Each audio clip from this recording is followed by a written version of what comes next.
And this game right here, I mean this. I mean this when I say this. This game has just summed up just incompetence from the Fever. Every bit of incompetence. It just sums up everything that's been wrong with the Fever for the last while. Because do you guys know who was one of the best players? Who was one of the best players today for the Washington Mystics? It was Emily Engstler. I don't care about the plus minus. If you watch that game, one of their best players today was Emily Engstler. It was Emily Engstler. And Emily Engstler is a player that the Fever drafted in the lottery. They drafted her in the lottery. And then after her rookie year, just said, nah, we're going to give up. We're going to give up all hope. She was available this summer. You could have got her. She shoots the 3-ball. Engstler shoots the 3-ball. She's tough as nails. She is Chloe Bibby, but a dog. And you just said, nah. She was available at the trade deadline. And you said, nah. You said, nah. Like, you could have gotten her. Teams could have gotten her. They were looking to get off players. And Emily Engstler was a player that you had. Alana Smith, obviously, is another player that you had. You could have got Alicia Clark. Like, you actually could have gotten Alicia Clark because it was a lot. There could have been a way of, like, rerouting a trade to get Alicia Clark. But you would have had to give up Damiris Dantas in the process. Or you would have had to give up Bree Turner in the process. Because Alicia Clark was a pure salary dump. She was a pure salary dump. You could have rerouted. You could have rerouted a way of getting Alicia Clark. You would have had to give a 3rd-round pick to get Alicia Clark, I'd say. We are literally getting cooked. I kid you not. This is her first WNBA game. This is what Madison Scott is a mobile wing. She's a mobile wing who just worked her ass off. What does the Indiana Fever need? Mobile wings. What did we do? We signed a point guard who played in the Greek league, which is a terrible league, who doesn't play. We need wings, so what do? We sign a point guard who Stephanie White has never even watched play basketball before. Like, we could have signed wings. And if you guys agree with this, subscribe. We are trying to hit 56.65 thousand subscribers. We could have signed wings. We chose not to. Like, I don't think Madison Scott's very good.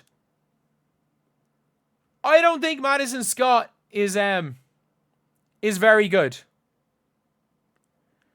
But at least she is a player. Like, why did we sign Kyra Lambert? Like, people don't understand it. People are like, oh, look at Kyra Lambert. Like, she's, There were people saying, like, oh, Kyra Lambert, give her a shot. Lads, Kyra Lambert, I mean this when I say this. She played in Greece. She averaged 8 points per game in Greece. That is most teams in that league there are amateur teams in that league.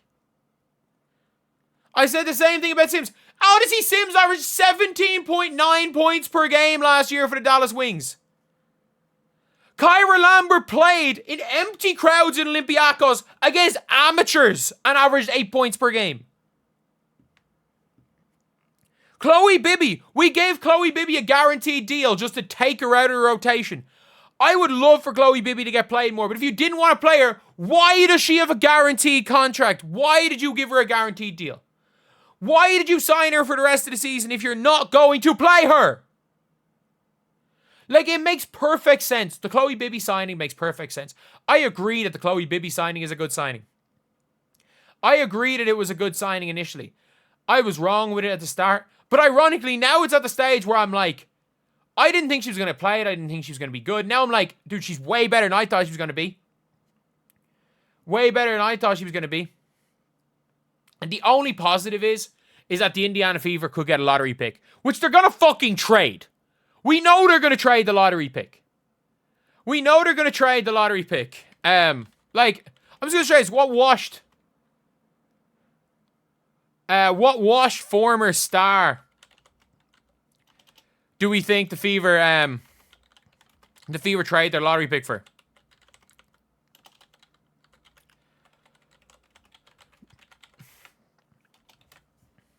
We know what's going to happen. We know what's going to happen. And this sums up everything wrong with the Fever. Tonight summed up everything wrong. A player that we let walk after a rookie season has a great game against us. The youth, the rookie movement, killed us. We signed a player that we signed to a guaranteed deal for no reason, didn't play. Our point guard that we signed for no reason at all. Why we signed her? Nothing. They have a player that comes in and gives elite energy. They sign a wing who's hungry, who gives elite energy. We sign a point guard who was asked when what she did to prepare for playing for the Fever, and she said, I watch a lot of the WNBA. It's the best league in the world. That's how she prepared for playing for the Fever, I guess. Michaela Timpson, Dante's fair enough. She played okay. Why Lexi Hull played 35 minutes? Why she did? Because we don't have any other wings. We don't have any other wings. We don't have any other wings.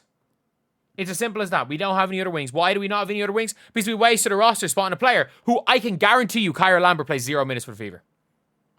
She's playing 0 minutes for the Fever. She's playing 0 minutes for the Fever. She's not playing Sunday. And then they're going to get rid of her. We wasted 7-day contract of a player when there are wings available. Like, there are wings that are hungry for this league. Hungry to play in the league. We didn't need another point guard. Odyssey Sims and Kelsey Mitchell are the same player. We don't need an actual point guard. Especially one who played in Greece. Not France last season. Not Turkey. Not Spain. Not Italy. Greece. Greece. Jess Shepard averaged like 35 a game over there. Like, it's ridiculous. It's ridiculous. It's absolutely ridiculous. And like, this team does not make the playoffs. Caitlin Clark doesn't come back. This team doesn't make the playoffs if Caitlin doesn't come back. And I mean this. I think Stephanie White has deserved another year in the job because of everything she's had to deal with.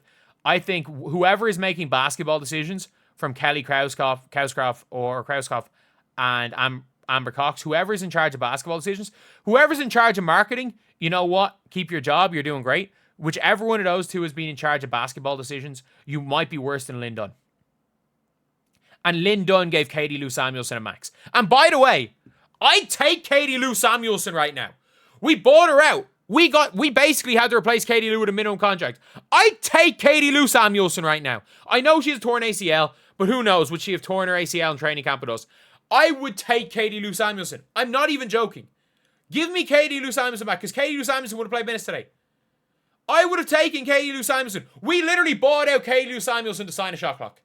We bought out Katie Lou Samuelson to sign a shot clock. How do you somehow lose Katie Lou Samuelson and make a worse decision? Like, I don't know. I don't even know what to say anymore.